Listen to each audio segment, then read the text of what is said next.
Today we get to dive into reading number 3 from our series on good and evil. Today we're going to be looking at free will. Wow, this session is going to be one of your go-to lessons for showing how an all-loving God can coexist with evil. Welcome to Tested as Trained, where our goal is to present Scripture and the evidence for Christianity in a way that destroys arguments and pretensions of every kind that sets itself up against the knowledge of God in order to keep our kids in the faith. The purpose of this video is to guide your preparation for this lesson. You will have the correct answers to the questions, learn the key ideas, and gain some ideas for engaging your students in the discussion. Some key takeaways for today. Number 1, love cannot be forced. It requires a free will choice. Number 2, God is love and He desires our love, but He can't force it.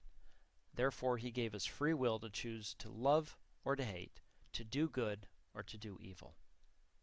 Looking at our questions. Question number 1. If God was all-powerful, He could stop evil in the world. False. If God was all-loving, He would stop evil in the world. False. Number 3. People have no control over the choices that they make. False. Number 4. People can be forced to truly love another person. That's false.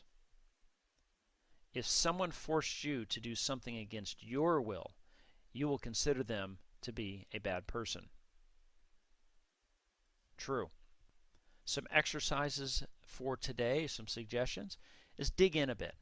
Ask the student if it makes sense that a world of free-willed people quite often choose to bring evil upon each other. Did God make them do that? Get the students engaged in an exercise of imagination. What would it look like if no one had free will? Would there be purpose to life? Would you even be conscious? What if God only stopped the bad things? Would we still have free will? Discuss things such as arranged marriages, forced love in some societies. How would that go over here? Is that okay? Discuss the purpose of our existence to love God, our Creator. Can we do that?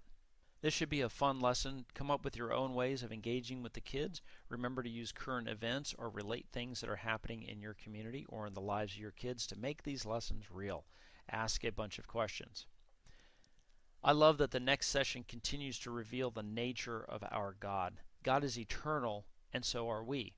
He wants to spend eternity with each of us, and He wants us to realize that our time in this life is temporary, as is the suffering we experience. Respect your kids' intellect, test their knowledge of Scripture and the evidence that supports the claims of Scripture, and you are training them to impact the world for Christ. I speak and train extensively on the topic of properly training our youth, and I'm happy to consider engaging with your organization too. Please send an email to me at b@bracebarber.com if you have any requests, questions, comments, critiques, or ideas. Have a blessed day.